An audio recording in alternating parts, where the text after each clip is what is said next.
Hi everyone, hope you're doing well from wherever you're watching this channel, depending on your time zone. Now, the Deputy President Gachagua was on an interview at Nairobi TV. And in that interview, Gachagua made a statement making it clear that they are going to seize assets of graft attained by Uhuru Kenyatta allies. And that story has also been published in the news today. That is Daily Nation.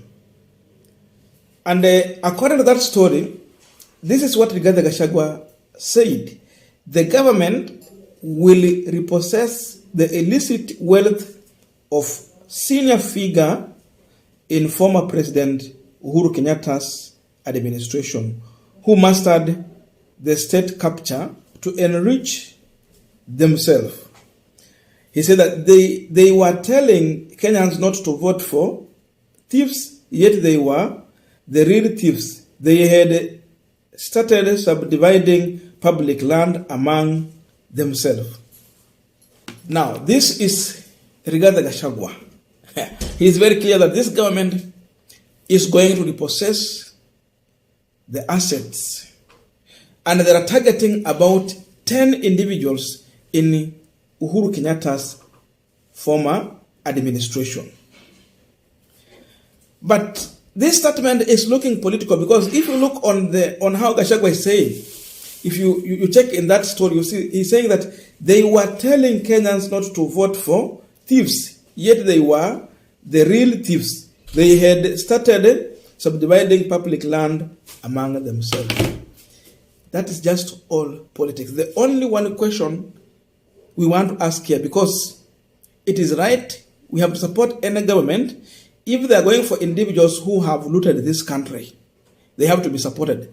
But then the first question we should be asking here, before Gachagua come on media to tell us on how they want to repossess properties from Uhuru Kenyatta allies, why was his case involving billions of shillings was withdrawn by DPP Nuruddin Haj? Why some of the property that was seized from him, they were frozen? Why was those property given back to Gachagua? The other question will be, why is it that Gachagua did not allow the case to be heard in the court, defend himself to the end so that people will know the truth, if really it was witch hunt or if really Gachagua had a case to answer? Why they stopped? Because if this case would go to the end, then we would have known the truth if really Uhuru Kenyatta was using witch hunt to fight Gachagua, or really if Gachagua involved himself in these cases. Those are the questions. As we continue with this panel discussion, just a quick request for those who are watching and you have not yet subscribed, please consider subscribing. To our channel subscribers, thank you so much. And again, to all our viewers, please give this video a thumbs up. Thank you, and back to this discussion. Now, I think it's like we might just discuss Rigathi Gachagua every day. I have tried to stop talking about Gachagua, but it's like there's a lot to do. We just have to talk about him because he's making news. Sometimes controversial. In fact, not sometimes, every time it is controversial news. To some extent, we have questions to ask him. Sometimes we have to stop him from the agenda that he is pushing for. When it looks like it is a tribal agenda, personal issues, we have to just question it. But then on this one, in one hand, Gachagua might be right. But then he should be answering the questions I have placed on him today concerning the cases he had earlier.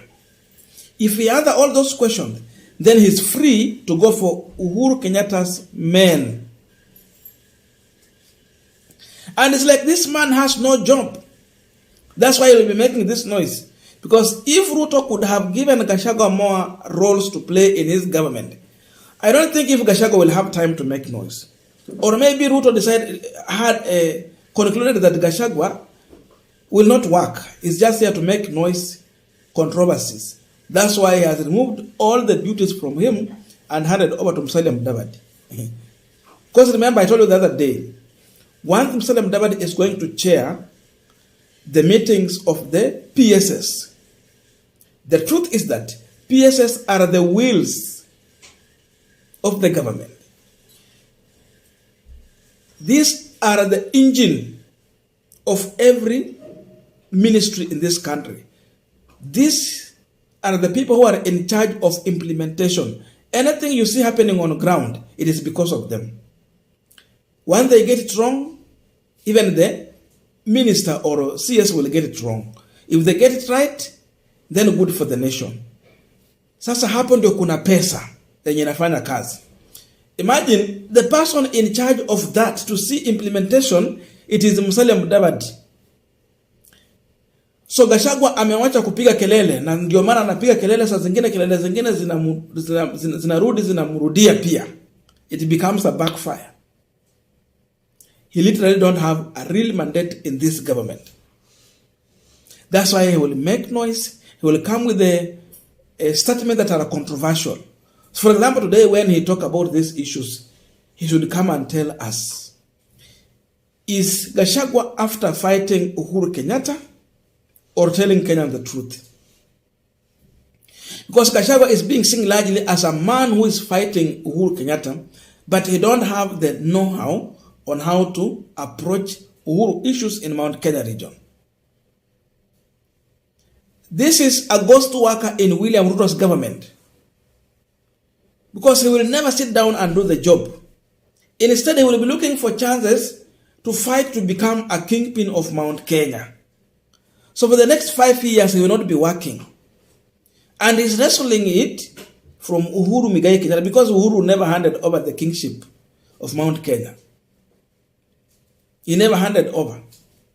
So Gachagua is still fighting to take it. But how do you do it? Frame Uhuru Kenyatta as the worst person who has committed a lot of mistakes in this government. That's why they're talking about the state capture. So it means Uhuru was captured. That's why these people were looting land, money, according to him, in billions of shillings. So you can see just a man who is not after going for real cartels in the government, those people who have looted in this government. Even the looting was there.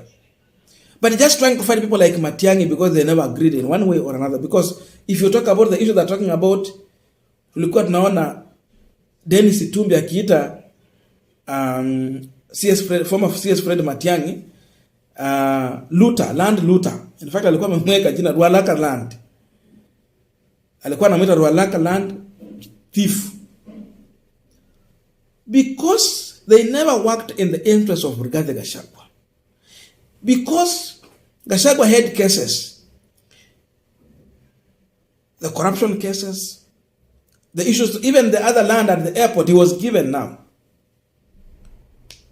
Because he repossessed all those things, he's now coming out with the new issue so that he blackmailed Kenyans so that they will forget about the cases he had earlier.